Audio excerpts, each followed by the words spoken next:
Bien, quería decirte que probáramos el audio. Bueno, iniciemos porque estamos con los tiempos. Ahí van a disculparse que di el trabajo, pero esta clase ya se había retrasado durante la semana.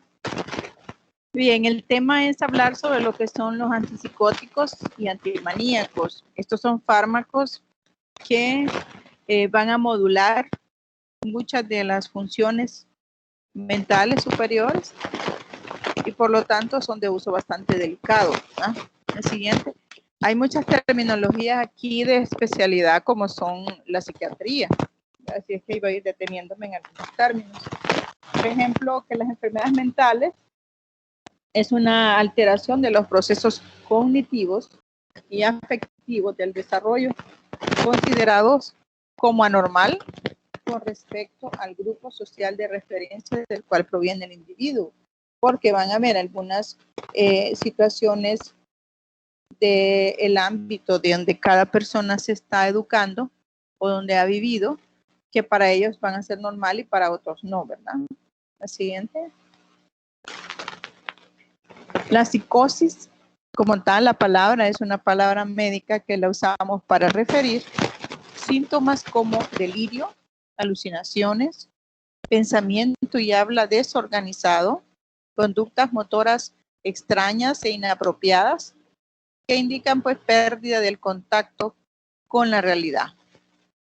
Varios de estos trastornos mentales causan esos síntomas llamados psicosis.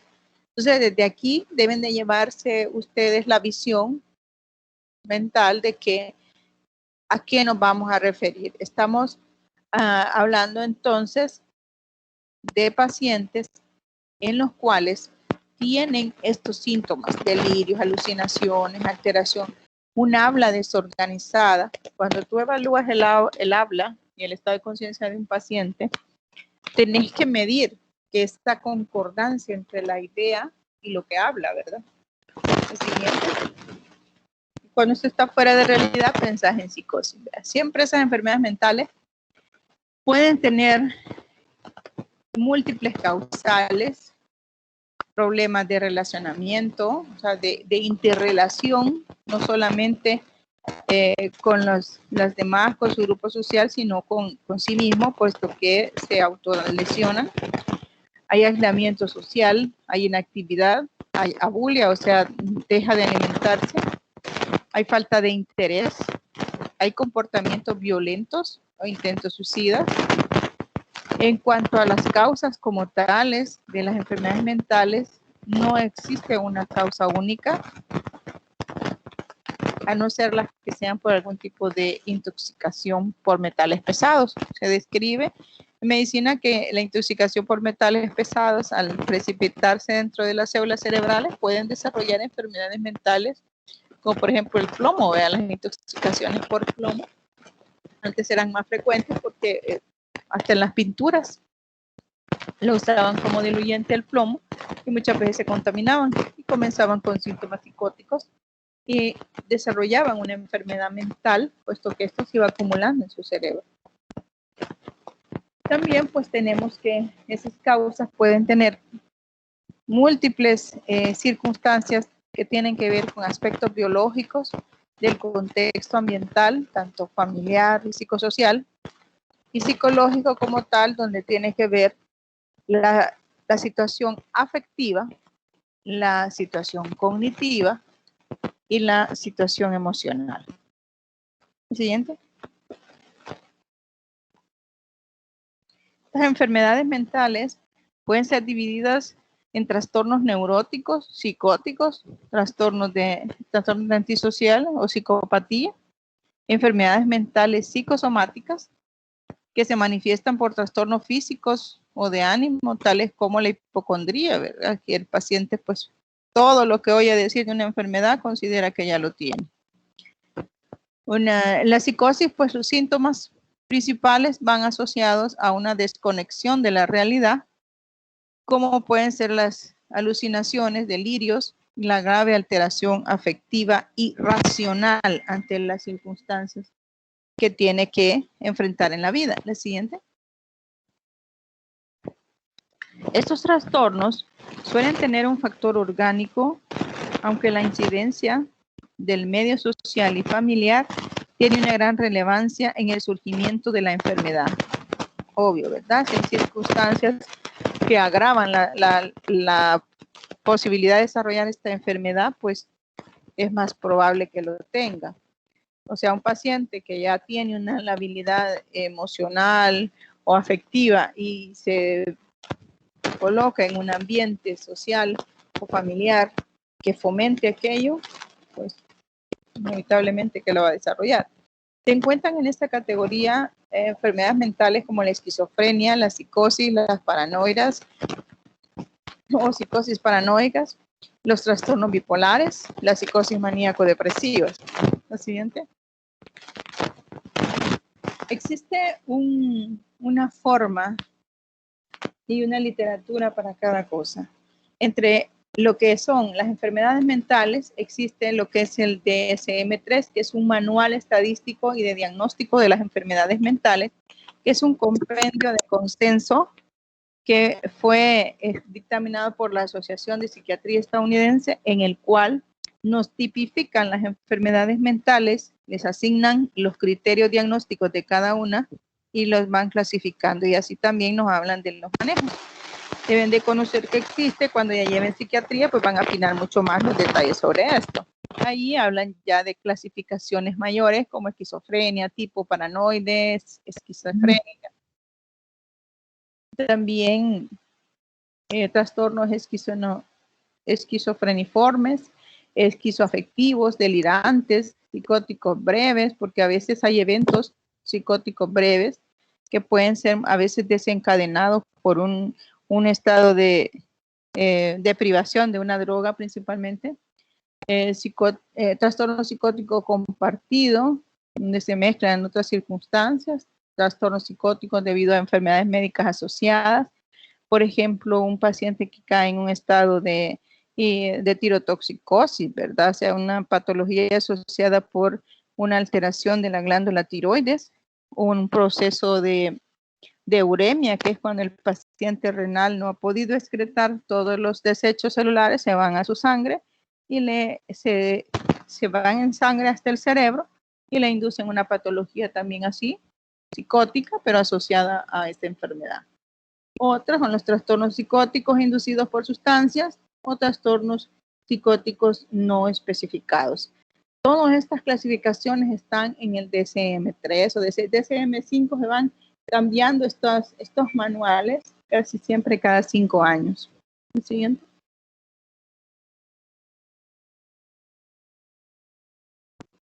La siguiente, por favor.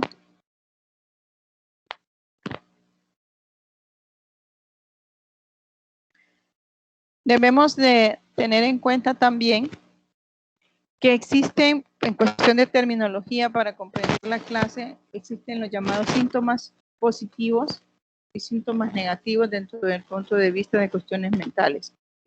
Los síntomas positivos se refieren a los delirios y a las alucinaciones, y los síntomas negativos se refieren a alteraciones cognitivas, o sea, la capacidad de aprender se ve afectada, síntomas depresivos, síntomas de apatía o de desinterés. Esos van a ser los síntomas negativos. ¿Siguiente?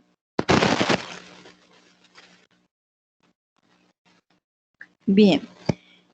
Hoy que ya hemos comprendido qué es la psicosis, qué son las enfermedades mentales, hoy vamos a hablar de en sí cuáles son los medicamentos que se usan para tratar estos síntomas psicóticos. Son los llamados antipsicóticos o neurolépticos o tranquilizantes mayores. Constituyen un grupo de medicamentos de naturaleza química muy heterogénea, pero con un mecanismo de acción molecular común. El siguiente.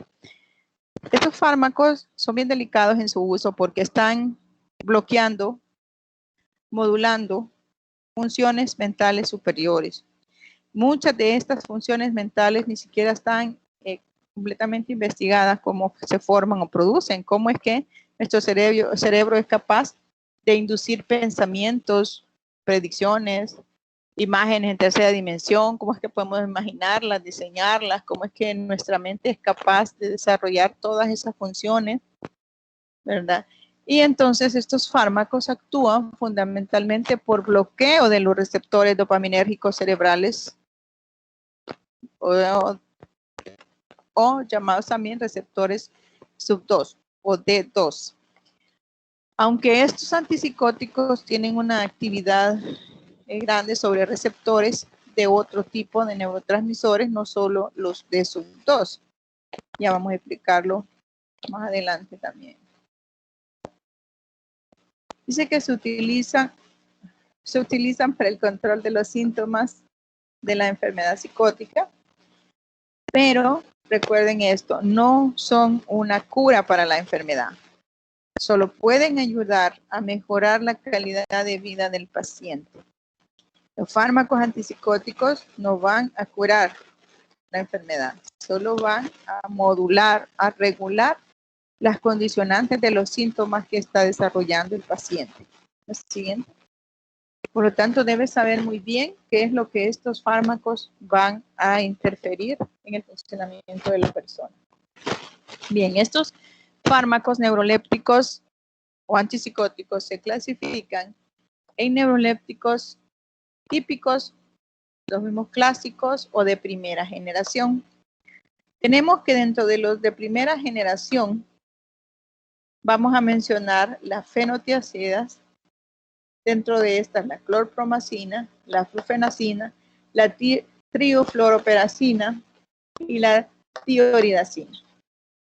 Con su grupo de butirofenonas, donde está el haloperidol, el droperidol, los tioxantenos, como el tioxanteno.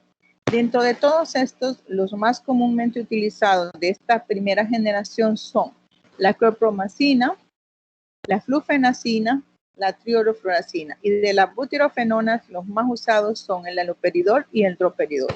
Ya vamos adelante a analizar el funcionamiento de cada uno de ellos. La siguiente.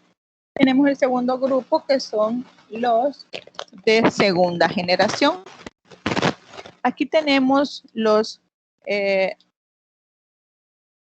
pertenecen a estos grupos de segunda generación o fármacos atípicos. Antipsicóticos atípicos también se suelen llamar. Tienen la particularidad de que pueden inducir somnolencia, aumento de peso, bastante frecuente, aunque menos efectos de ese tipo que los anteriores de primera generación. Ahí aparece el aripiprazol, la acenaptina, el brexpidazol, la cariprazina, la clozapina, la ioperidona, la lunaperona, la lurasidona, la olanzapina, la paliperidona, la quetiapina, la risperidona y la ciprasidona. De todos estos, los más frecuentemente utilizados en orden sería la risperidona en primer lugar, la quetiapina, luego la olanzapina, la clozapina y la aripiprazol. Son las más frecuentemente utilizadas en nuestro medio por accesibilidad tanto al componente como a la facilidad de su dosificación. Algunos de estos medicamentos aumentan el riesgo de acumulación en la grasa abdominal, por eso hay que tener mucho cuidado y cada cierto tiempo medir el valor que ha alcanzado en sangre. Y también ir midiendo los niveles de colesterol. En los casos de hipertensión y de resistencia de acción a la insulina, se puede ir pensando que estos fármacos puedan estar induciendo un síndrome metabólico al paciente. La siguiente, por favor.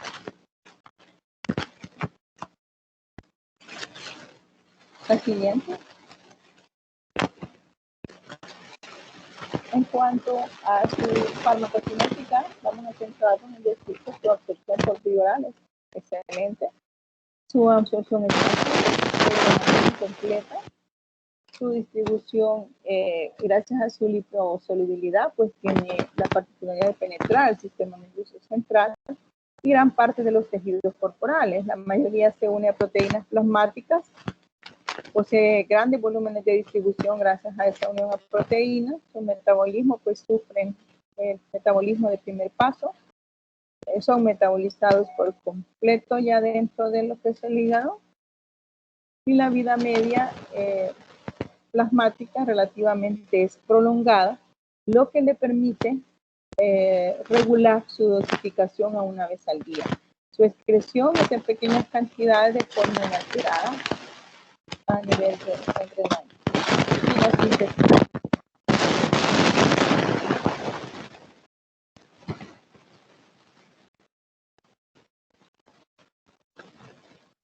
La siguiente, por favor.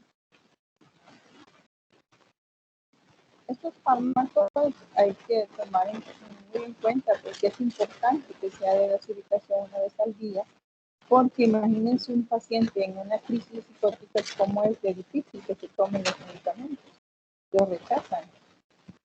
La siguiente, por favor. Bien. Dentro de lo que son el primer grupo, la primera generación o los llamados neurolépticos típicos, su mecanismo de acción es actuar como un inhibidor inespecífico de los receptores dopaminérgicos. Induce efectos extrapiramidales sin efecto apreciable sobre los demás sistemas como la 5-hidroxitriptamina 3 o serotonina. Disculpe. ¿Hola? No se escucha casi, no sé si se puede, no sé si es mi internet. ¿Hola? ¿Ahora sí? Sí, ahora sí. ¿Se ve mejor? Vale. Sí, claro. Tenemos que decir de que tienen estos fármacos, son inhibidores inespecíficos de los receptores dopaminérgicos 2, tienen efectos extrapiramidales, que se refiere a alteraciones en el sistema motriz, ya lo vamos a especificar más en las siguientes diapositivas, sin efecto apreciable sobre otros sistemas de neurotransmisores como la 5-hidroxitriptamina o serotonina, tiene efectos sobre los síntomas positivos de los que hablábamos, ¿verdad? De las alucinaciones. Tenemos que tiene efectos endocrinos marcados en los pacientes, entonces eso pues nos complica un poco la situación del paciente. La siguiente. Tenemos los de segunda generación o los atípicos. Ellos son inhibidores, pero específicos de los receptores dopaminérgicos del sistema límbico. Tienen menos efectos extrapiramidales que los típicos o de primera generación. Son bloqueantes de otros sistemas de neurotransmisores como el 5-hidroxitriptamina A2. Tiene efectos sobre síntomas positivos y negativos. Y tiene menos efectos endocrinos. Por lo tanto, se considera que los atípicos son mucho mejor que los de primera generación por esta afectación y generación de efectos adversos, que lo vamos a explicar uno por uno. Lo siguiente. Los mecanismos de acción. Habíamos dicho que se usa en esquizofrenia y en psicosis. La esquizofrenia es causada por un exceso de actividad funcional de la dopamina en el cerebro. Entonces necesitamos fármacos que estén bloqueando esta dopamina. El mecanismo por el cual actúan los antipsicóticos clásicos típicos es el siguiente. En el sistema mesolímbico bloquean a los receptores postsinápticos, bloquean a los receptores dopaminérgicos 2 en la vía mesolímbica y en la vía nigroestrial, que es ahí donde genera los efectos extrapiramidales. La siguiente. Afectan también el sistema tuberoinfundibular, lo que provoca un aumento de la liberación de la prolactina. Cuando actúan sobre otros sistemas de neurotransmisión, como cuando bloquean los receptores alfa-1 adrenérgicos, causan hipotensión ortostática. Cuando bloquean los receptores muscarínicos, tienden a generar efectos colinérgicos. Cuando bloquean a los receptores H1, pueden inducir sedación. La siguiente.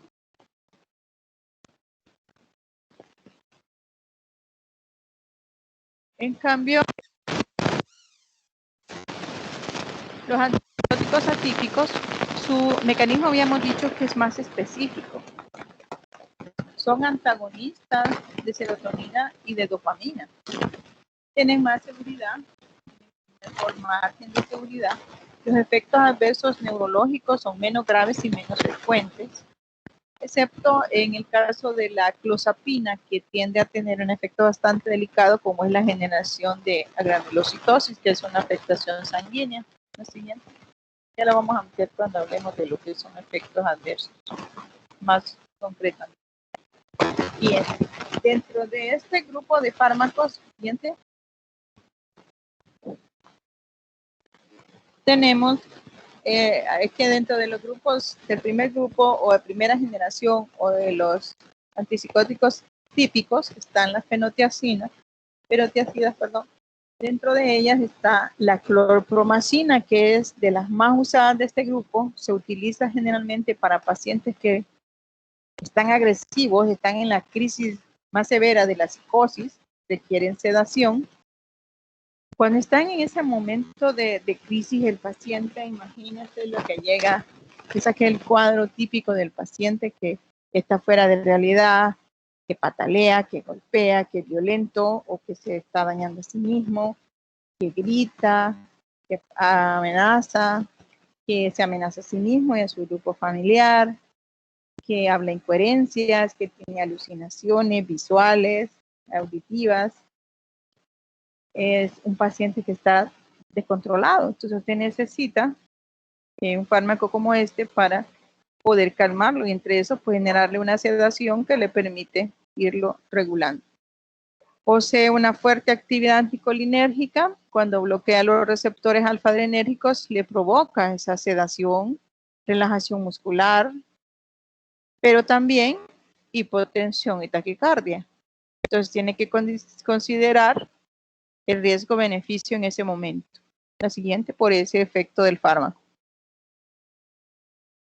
La siguiente, por favor, eso. Tenemos que también dentro de las fenotiacinas está la fluoroperacina. Esta se administra por vía parenteral a dosis bajas a pacientes con alucinaciones, con ideas delirantes, con pensamientos paranoides. Hay pacientes que en plena crisis de psicosis está agitado, está violento, está gritando, diciendo que alguien lo persigue, que le quieren hacer daño, que algo le hicieron, y todo está en su mente, ¿verdad? Tiene efectos, tiene menos efectos sedantes, perjudica menos la presión arterial que el caso de la clorpromacina. Para su administración se requiere de una dosis antiparkinsoniana porque induce síntomas extraepidemidales, que se refiere a temblores y movimientos de forma repetitiva, que lo observamos como un temblor fino de ciertas partes del cuerpo.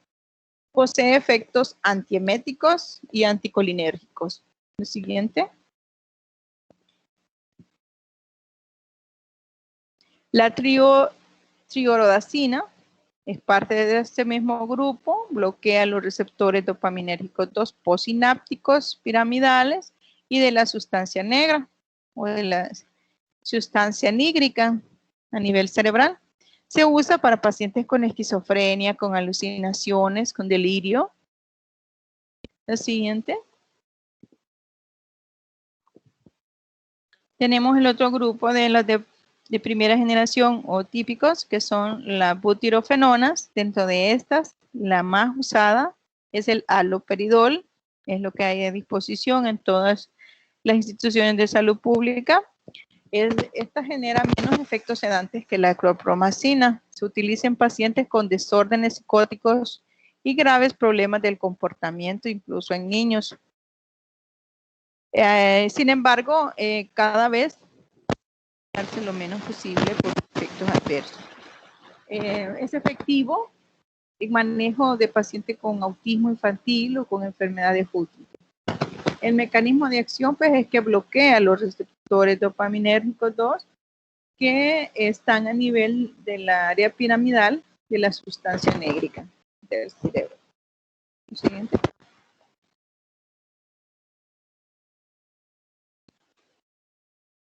Dentro de los efectos farmacológicos que tienen este grupo de butirofenonas, tenemos que deprimen el sistema nervioso central, inducen sedación, disminuyen ciertos aspectos del funcionamiento de la persona, como es la iniciativa. Yo tengo una pregunta. Diga. Diga.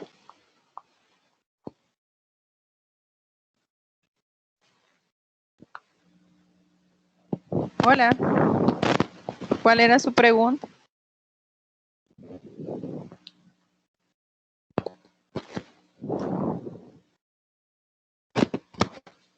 Hola.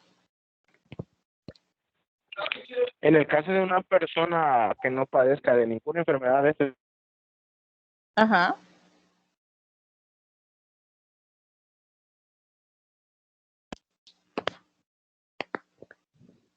No sé si es mi micrófono o es el suyo, pero no. Solo le escuché que la pregunta era que en el caso de una persona que no presente ninguno de estos síntomas. ¿Alguien me puede confirmar?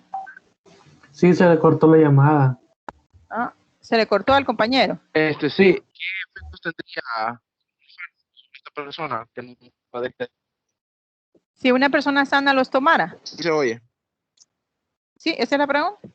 Sí. Si una persona sana los tomara, lo que Sí, le esa va a es la pregunta. inducir es sedación. A esa persona sana le va a actuar como un antiemético, como anticolinérgico, como antihistamínico, le puede inducir sedación. El problema es que también le puede generar los demás efectos adversos que tiene. Pero lo más crítico en esto es saber todos estos efectos farmacológicos que puede causar. Porque usted va a ver al paciente que lo está medicando con eso. Imagínese un paciente con disminución de su iniciativa. Si le disminuye el interés al medio ambiente, le disminuye las emociones y el afecto. Imagínese cómo se ve, cómo se siente esa persona, cómo se siente el grupo familiar cuando tiene enfrente a una persona así. Usted le ha cambiado totalmente la capacidad de respuesta, le cambió la personalidad mientras está sometido al fármaco. Disminuye la actividad espontánea. Imagínese una persona extrovertida, así bien, y ya con un fármaco de esto está totalmente aplanado en su emoción. Inhibe las manifestaciones psicóticas. Por eso es que la indicación debe ser precisa. Inhibe esas... Permitidme, esto, vamos a terminar. Actúa como antiemético, como anticolinérgico, antiadrenérgico, antihistamínico. Disminuye la liberación de las hormonas del crecimiento, por eso hay que tener mucho cuidado en no darlo por tiempos prolongados en los niños. Aumenta la liberación de la prolactina, por lo tanto el paciente que está tomando esto, llámese hombre o mujer, va a comenzar a tener secreciones lácteas a través de sus glándulas mamarias.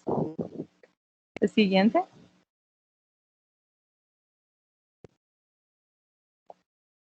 También los antipsicóticos de segunda generación o atípicos bloquean a los receptores dopaminérgicos en el área mesolímbica.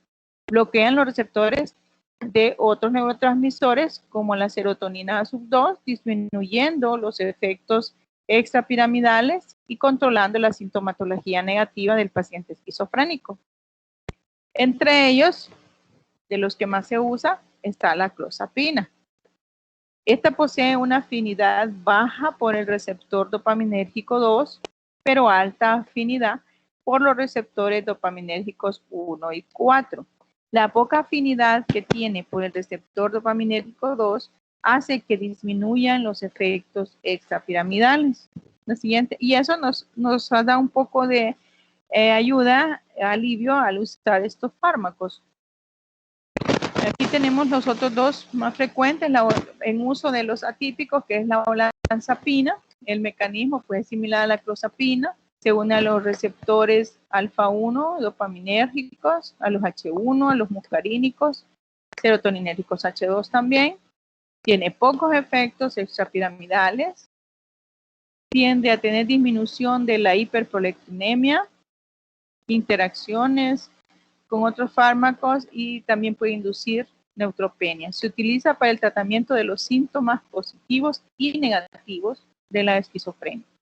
La risperidona, esa es otra, otro de los atípicos más frecuentemente usados, bastante usado también en los niños. La risperidona tiene alta afinidad por los receptores de dopamina, de serotonina, y poca afinidad por los receptores dopaminérgicos 2.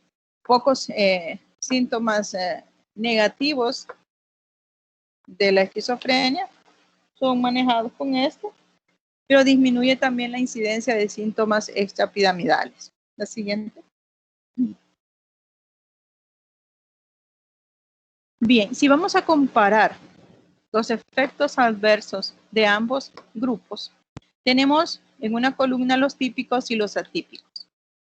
Los síndromes extrapiramidales, tensiones del movimiento, que pueden ir de extremo a extremo, desde distonía, o sea, falta del movimiento, hasta bradicinesias, temblores, acaticias, coribatetosis.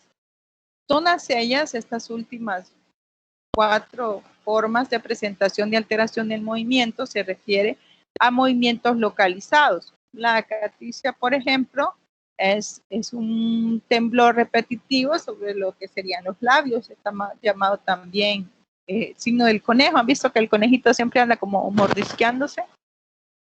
Asimismo, ese temblor que presenta es una acaticia. La coriatetosis son movimientos más marcados que pueden comprometer varias partes del cuerpo. Generalmente es donde es más apreciable o visible el síntoma, es cuando mueven de la cabecita y el cuello. Entonces, unas personas que andan siempre temblando la cabeza, el cuello, ¿verdad? Como todo el tiempo diciendo que sí. Entonces, es una coriatetosis. Tenemos la anedonia. La anedonia es ese estado donde el paciente está, usted lo ve, en palabras sencillas, lo ve planchado, ¿verdad? Lo ve sin emociones, lo ve apático, lo ve apático al medio, no hay emoción, ni triste ni alegre, directo. Hay sedación, hay aumento de peso, hay disregulación de la temperatura, por rato lo toca caliente de su piel, lo toca frío, o partes frías, partes calientes. Hay hiperprolactinemia, hay disminución de la función sexual, hay hipotensión postural, hay prolongación de los intervalos QT en el electrocardiograma, por lo tanto tiene riesgos de arritmia fatales que pueden llegar a ocasionarse principalmente con la tioradacina. Mientras que los atípicos, el aumento de peso es mucho mayor que en los típicos. Aquí es de moderado a severo, principalmente con la olanzapina y la clozapina. Puede inducirnos enfermedades metabólicas como diabetes mellitus, hipercolesterolemia. Pueden generar sedación, pero menos marcada que los típicos. Generan alteraciones del movimiento, pero es mucho más moderados o mínimos si comparamos con los típicos. Hay hipotensión, hay hiperprolactinemia, principalmente con el uso de la risperidona. Pueden inducir convulsiones, salivación nocturna, agranulocitosis, miocarditis, opacidad del cristalino, principalmente con la clozapina. La siguiente, pueden ver que la variabilidad de efectos adversos son bastantes, ¿ya? Dentro de los efectos más evidentes, ¿verdad?, de lo que son los fármacos estos antipsicóticos, los efectos o disfunciones extrapiramidales, tenemos que tener claro que dependen de la dosis e incluye síndrome de Parkinson con acinesia, que es cuando usted muestra que no hay un movimiento adecuado, hay rigidez, hay temblores. Diga. Esos son efectos comunes de ambos, de típicos y atípicos. Perdón, ¿en ambos se va a ver estos efectos? Sí, nada más que son más pronunciados en unos que en otros. Son más pronunciados en los típicos que en los atípicos. Pero ambos lo pueden presentar porque depende de la dosis también. Solo que como los atípicos, los nuevos, los de segunda generación, afectan o intervienen menos con los dopaminérgicos 2, entonces tienden a ser menos frecuentes o menos exacerbados los episodios de efectos extrapiramidales, pero en los dos puede dar. Este efecto adverso se invierte disminuyendo la dosis y con agentes atropínicos antagonistas para contrarrestarlo. Este síndrome es más frecuente con el haloperidol, con las fenotiacinas, con la flufenacina y la trifluoroperacina. Hay otros trastornos extrapiramidales como son la acaticia y las distonías, en los cuales pues cuando el paciente está con una terapéutica crónica, podemos presentar movimientos cobrotetoides de los músculos de los labios y de la cavidad bucal, que es conocida pues como acaticia. Mientras que las disinesias tardías son irreversibles, incluso al suspender el tratamiento. Se produce por la sensibilización del receptor dopaminérgico y tienden a tener pues esos movimientos anormales de ciertas partes de su cuerpo o ciertos pequeños temblores. La siguiente.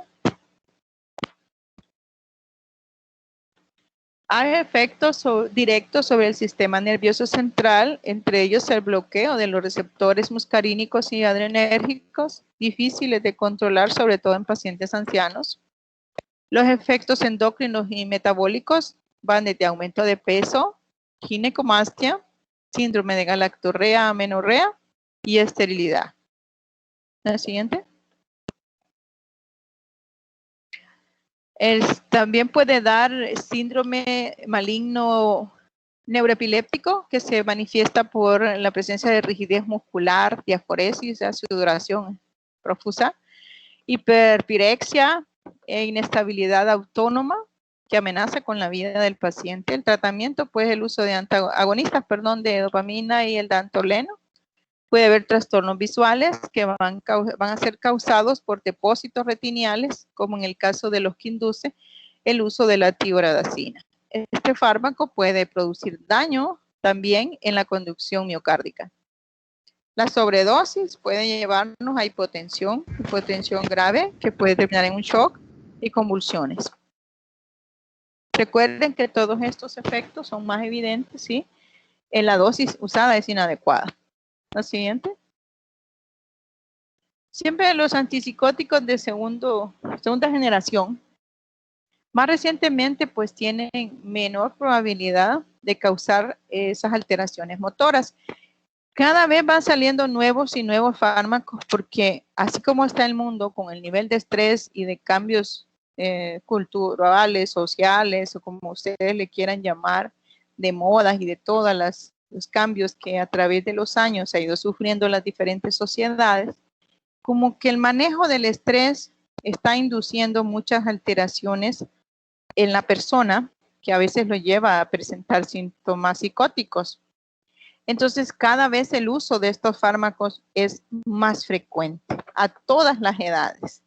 Incluso cuando habemos personas que hemos pasado por un duelo, una situación conflictiva, ya sea de estrés postraumático, de un duelo prolongado o difícil, pueden caer en situaciones psicóticas y entonces se han usado estos fármacos.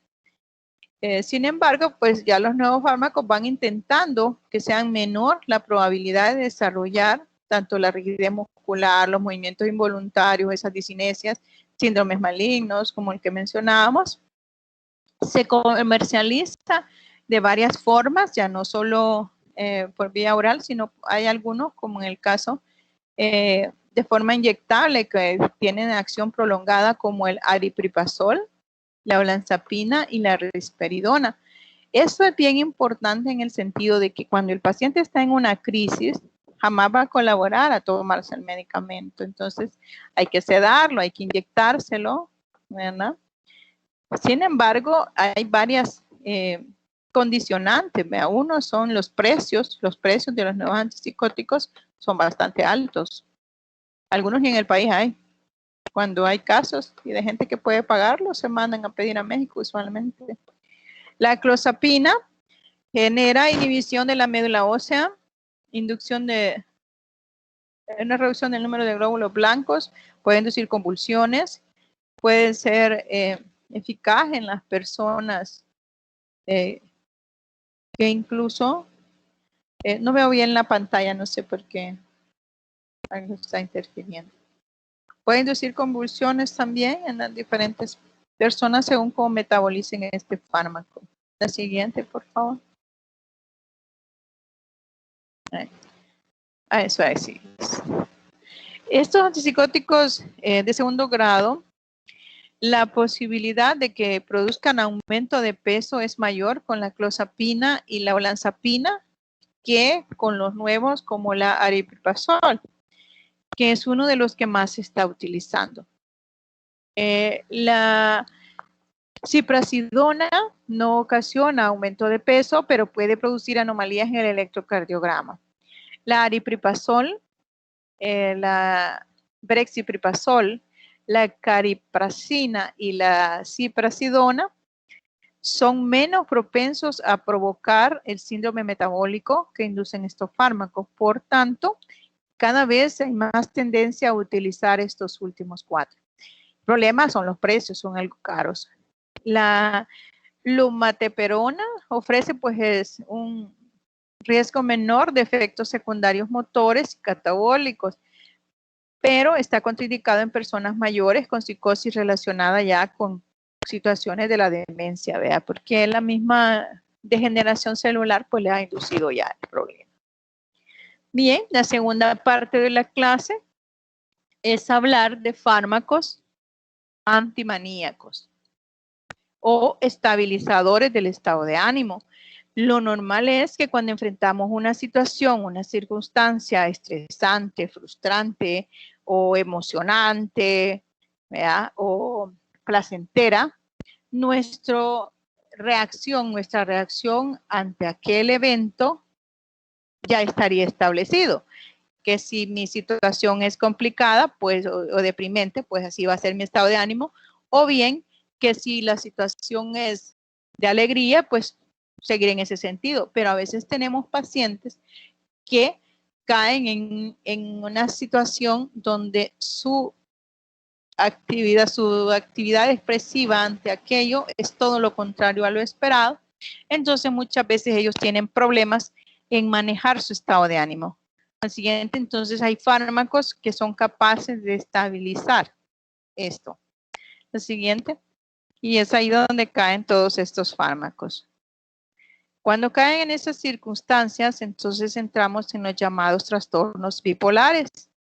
Este es un periodo de dos o más semanas con ánimo bajo, con anedonia o con 4 síntomas depresivos más que pueden consistir en alteración del apetito y el peso, insomnio, hipersomnia, se duerme mucho, agitación o enlentecimiento, fatiga, disminución de la energía, sentimientos de inutilidad o culpa, indecisión o dificultades en la atención y en la concentración, ideas y conductas suicidas y que previamente pues han presentado un episodio maníaco o uno de mixto. Lo siguiente. Esos son los parámetros para considerarlo un trastorno bipolar. Pero hay momentos en los que esto llega a una crisis maníaca. Aquí su forma pura de presentarse se asocia con incrementos psicosensoriales, hay extroversión, hay menos necesidad de dormir, hay impulsividad y hay afección a la capacidad de juicio. El estado de ánimo expansivo, a veces irritable y a veces eufórico, está en una crisis maníaca. Cuando el paciente presenta toda esta mezcla de emociones y de reacciones, entonces solo imagínense, dimensionen cómo se verá el paciente, cómo es de difícil el cuadro para la familia y para el mismo paciente. Entonces, pero vamos a utilizar fármacos que van a estabilizar todo eso. Son fármacos delicados, muchos de ellos todavía los mecanismos de acción no se comprenden, pero que se están usando mucho. Lo siguiente, cada vez es más frecuente el trastorno bipolar. El siguiente, ¿en qué estará? A ver, ¿verdad? Parece que los cambios culturales están influenciándose mucho. La crisis maníaca, tenemos que en la manía grave puede haber ideas delirantes y paranoides, indistinguibles de las asociadas a la esquizofrenia en muchos casos. La siguiente.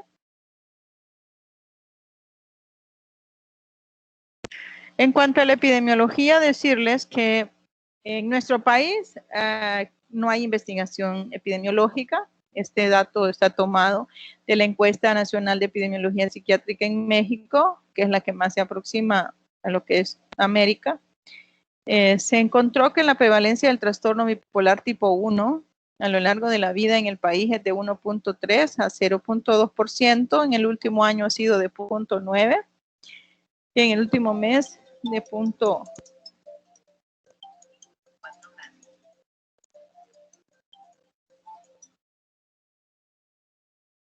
veamos, perdón, tuve una interrupción. Sin embargo, pues no hay muchos estudios aquí para hablar de epidemiología en el país. Tenemos los fármacos a usar, son estabilizadores del estado de ánimo. Aquí son fármacos que reducen la frecuencia y la severidad de los episodios maníacos, hipomaníacos, depresivos o mixtos de los pacientes con el trastorno bipolar. No exacerban otros síntomas del estado de ánimo, sino que previenen la aparición de nuevos episodios. Lo siguiente. Entre ellos está el litio, antes usado para el tratamiento de gota, hasta ya por 1949 se comienza a usar en psiquiatría. En Australia se comenzó primero a administrar carbonato de litio a pacientes maníacos. Luego el tratamiento pues, fue después autorizado por la FDA ya por 1970. La siguiente. La siguiente, por favor.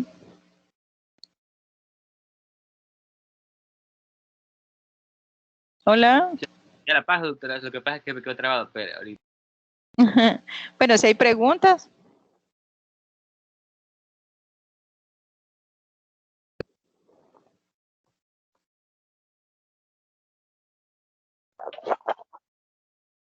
Ha estado fallando bastante el internet, me dan todos lados.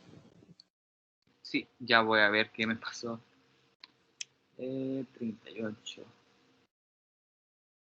Vamos a ver. 39. Doctora, Diga. una pregunta. ¿El carbonato de litio se utiliza como antipsicótico aquí en el país? Como antimaníaco, perdón.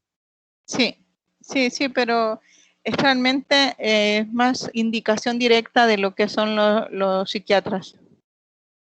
Así como médico general, no. Si bien es cierto, no está restringido, pero la vigilancia que se tiene que hacer es bien estricta. Y hoy hay otros mejores que el litio, menos tóxicos, como muchos fármacos anticonvulsivantes, y tienen un efecto destabilizador del estado de ánimo. Entonces se prefiere ya no usar el litio, sino que usar eso. Gracias, doctora. Ok. Yo creo que volver a compartir, doctora, porque creo que me quedo trabado. Ya vuelvo a compartir rapidito.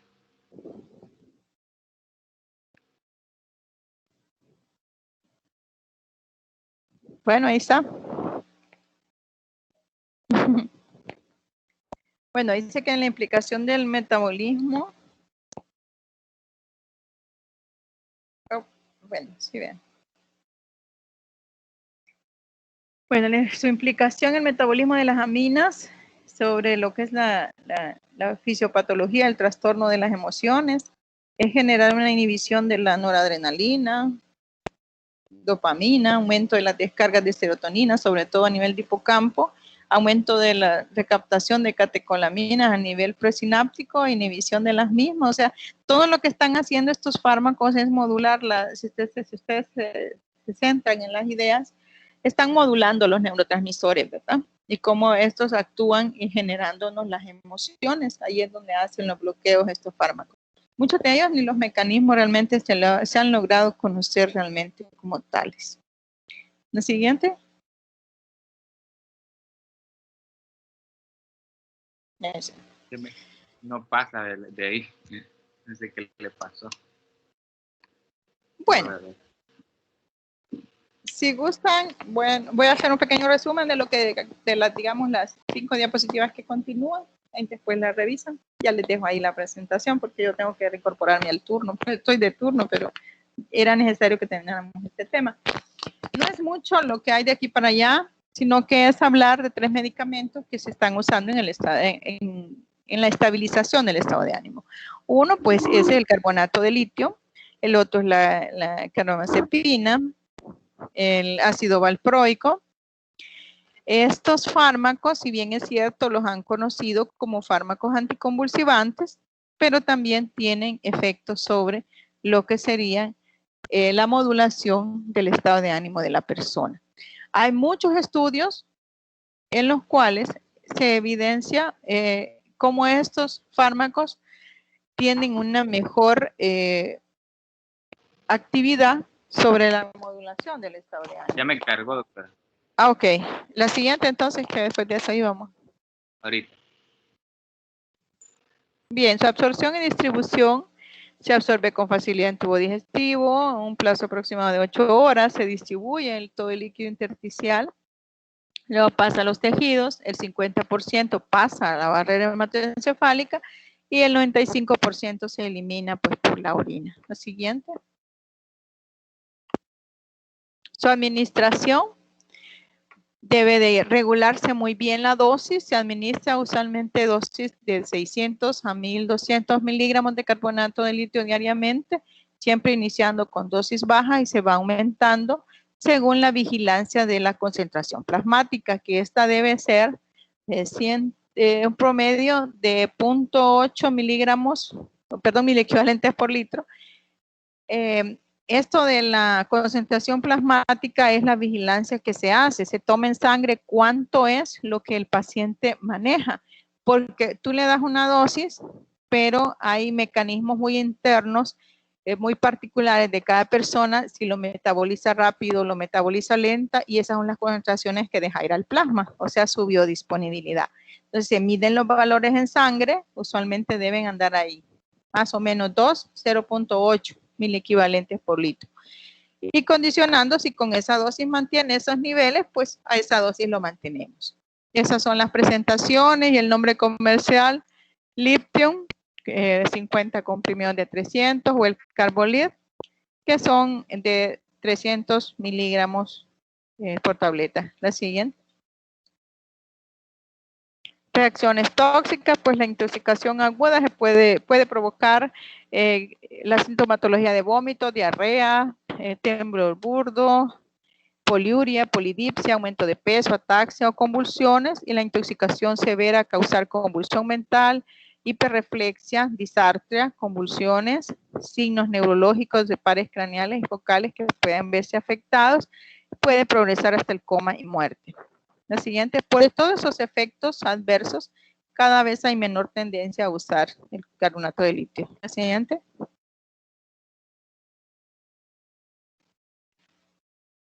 Se volvió a pegar. No, ahí está, creo que ahí está, 1924, ¿verdad? No. A mí me sigue apareciendo la de las reacciones tóxicas. Ahorita está en la imagen de 1994, no sé si. No me la ha cargado a mí. ¿Será que mi Inter también ya está queriendo fallar? Yo creo porque el mío también estaba fallando, pero ya me conecté los datos. Sí, porque el internet está mal ahorita. Sí. Bueno, como les decía, pues solo es cuestión de que revisen entonces las otras 5 diapositivas. Vamos a llegar hasta aquí. Hagan mucho énfasis en los diferentes formas de presentación de estos fármacos. Por ejemplo, en valproato. En valproato hay diferentes sales en los que puede presentarse, ¿verdad? El fármaco. Si bien el ácido valproico lo hemos usado como anticonvulsivante, se usa como un convulsivante, muy buen anticonvulsivante de uso de mantenimiento, también se puede usar para estabilizador, ¿verdad? Del ánimo de las personas. La carbamazepina y la lamotrigina, que son la otra, también son de uso para anticonvulsivante, pero cada vez están utilizándose más para regular muchos de los neurotransmisores sobre los cuales se está viendo que interactúan con el estado de ánimo. Sin embargo, no está establecido el mecanismo de acción como tal. Bueno, vamos a llegar hasta aquí, jóvenes. Un gusto y gracias por Doctora, una consulta. Dime. Para el efectos de parcial, ¿qué bibliografía usamos? ¿Las diapos o usamos Goodman y Hillman o Catton? Yo voy a usar la diapo. Ese tema está muy complejo en el libro porque ustedes no han visto nada de psiquiatría. Entonces se me confunden con los términos. Lo leen en la fármaco, pero no está de más, ¿verdad? Porque no puede leer. No es mucho lo que cambia. Yo me he centrado más en el campo. Un tema.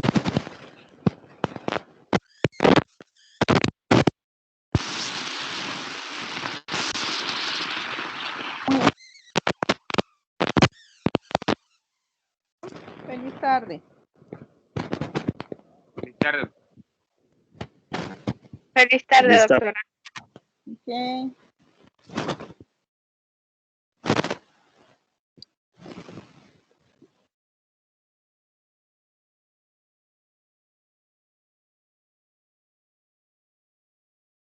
No puede ir saliendo ya, chicos, ya terminó la clase.